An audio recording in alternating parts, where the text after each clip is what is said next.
დღეს 23 აგვისტოს საქართველოს ეკონომიკისა და მდგრადი განვითარების სამინისტროში სასარგებლო წიაღისეულის მოპოვების ლიცენზიის გაცემის მიზნით აუქციონი გაიმართება.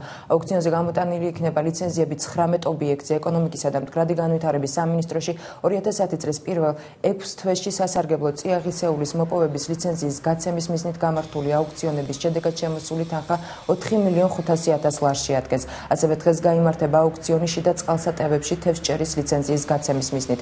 აუქციონზე გამოტანილი იქნება ორი ობიექტი. ჯავახეთის ზეგანი ბორჯომისა და ახალქალაქის მუნიციპალიტეტებში მდებარე ტაბაწყურის ტბაზე თევზჭერის ლიცენზია. საწყისი ფასი 1665 ლარი. საქართველოს ეკონომიკისა და მდგრადი განვითარების სამინისტროში აუქციონში მონაწილეობაზე განაცხადები მიმდინარე წლის 19 აგვისტოს ჩათვლით მიიღება. ობიექტებზე ლიცენზიის მოქმედების ვადა 20 წლით განისაზღვრება.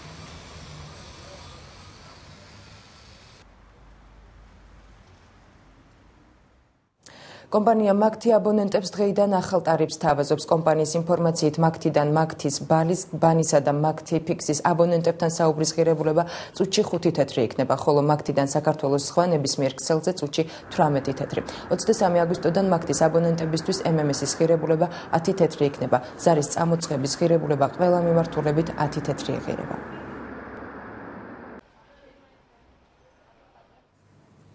დღეს 23 აგვისტოს ქართველი მწერლის გურამ რჩეულიშვილის გარდაცვალებიდან 50 წელი შესრულდება. ის 1960 წლის 23 აგვისტოს გაგრაში დაიღუპა. გურამ რჩეულიშვილი 1934 წლის 4 ივლისს თბილისში დაიბადა. 1957 წელს დაამთავრა თბილისის სახელმწიფო უნივერსიტეტის ისტორიის ფაკულტეტი. პირველი მოთხრობები, რომლებმაც დიდი წარმატება მოუტანა, 1957 წელს ჟურნალ ცისკარში გამოქვეყნდა. სულ 3 წელიწადს იღვაწა სამწერლო ასპარეზზე მწერლის სიცოცხლეში მხოლოდ 7 მოთხრობა გამოქვეყნდა. შემოდგომა ბაბუა კოტესი, სათაგური, სიყვარული მარტის თვეში, ნელი ტანგო, თვირთვილა, უსახელო, უფლისციხელი და სიკვდილი მთაში. მოთხრობათა პირველი კრებული სალამურა მისი გარდაცვალების შემდეგ უკვე 1961 წელს გამოიცა.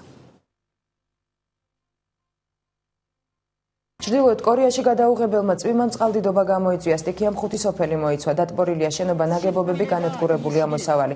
დაზარალებულ მოსახლეობას კი მაშველებთან ერთად სამართალდამცავებიც ეხმარებიან. ადგილობრივი მედიის ცნობით დაახლოებით 5000 ადამიანი დაზარალდა.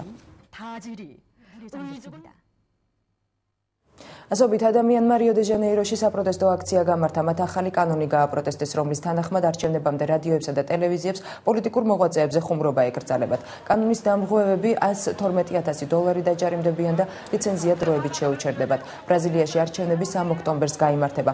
დემონსტრაცია, რომელშიც მონაწილეობამ ცნობილმა იუმორისტებმა და მსახიობებმაც მიიღეს, კოპაკაბანას სანაპიროზე გაიმართა. ისინი ლოზუნგებს იუმორის ცენზურის გარეშე სკანდირებდნენ. ორგანიზატორების განცხადებით იუმორის ცენზურა ბრაზილიის დემოკრატიას საფრთხეს უქმნის და სიტყვის თავისუფლებას ხუტავს. ოქტომბრის დასაწყისში ბრაზილიელებმა პრეზიდენტი, სენატორები, კონგრესის წარმომადგენლები და გუბერნატორები უნდა აირჩიონ.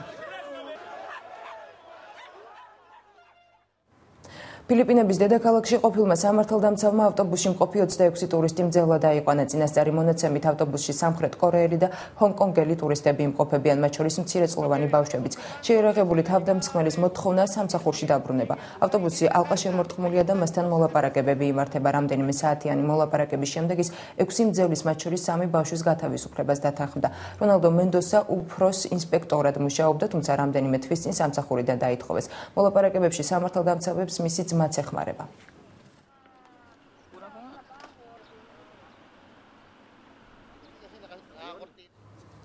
33 მაღაროელი, რომლებიც 17 დღეამიწის ქვეშ იმყოფებიან, ცოცხლები არიან. ამის შესახებ ჩილეს პრეზიდენტმა განაცხადა. 5 აგვისტოს მაღაროელები ქანების დაშლის შედეგად მიწის ქვეშ აღმოჩნდნენ. სამაშველო სამუშაოები დიდხანს გაგრძელდა. მაშველებმა სპეციალური ხვრელი გააკეთეს და მასში ვიდეოკამერა ჩაუშვეს.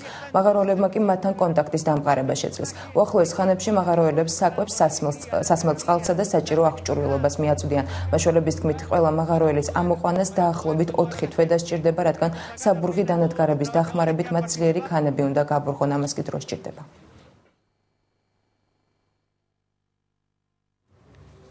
ბოლო 70 წლის განმავლობაში პირველად ავსტრალიის პარლამენტი უმრავლესობის გარეშე დარჩა. ვადამდელმა არჩევნებმა, რომელიც შაბათს ჩატარდა, მთავარი გამარჯვებულები ვერ გამოავლინა. ჯულია გილარდის მმართველმა ლეიბორისტულმა პარტიამ 150 ადგილიდან 72 ადგილი, ოპოზიციურმა კოალიციამ კი 73 სადეპუტატო მანდატი მოიპოვა. ხელისუფლების ფორმირებისთვის კი 76 ადგილია საჭირო, რაც იმას ნიშნავს, რომ ქვეყანა ეგრეთ წოდებული ჩამოკიდებულ პარლამენტს მიიღებს. არჩევნების საბოლოო შედეგები 10 დღის განმავლობაში გამოქვეყნდება, თუმცა ანალიტიკოსები უკვე ვარაუდობენ, რომ ავსტრალიას პოლიტიკური არასტაბილურობის პერიოდი ელის. ავსტრალიის პრემიერ-მინისტრმა ჯულია გილარდიმ და მისმა მოწინააღმდეგე ტონი ებოტმა დამოუკიდებელ კანდიდატურებთან მოლაპარაკებები დაიწყეს, თუმცა მოლაპარაკებები კონფიდენციალურია.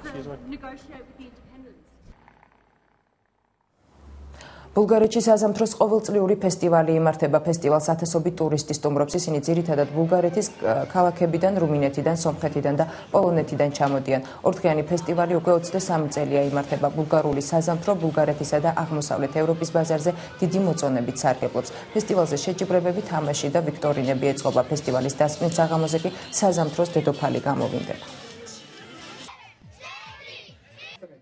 Mai care ți-o stat, a? O știu mai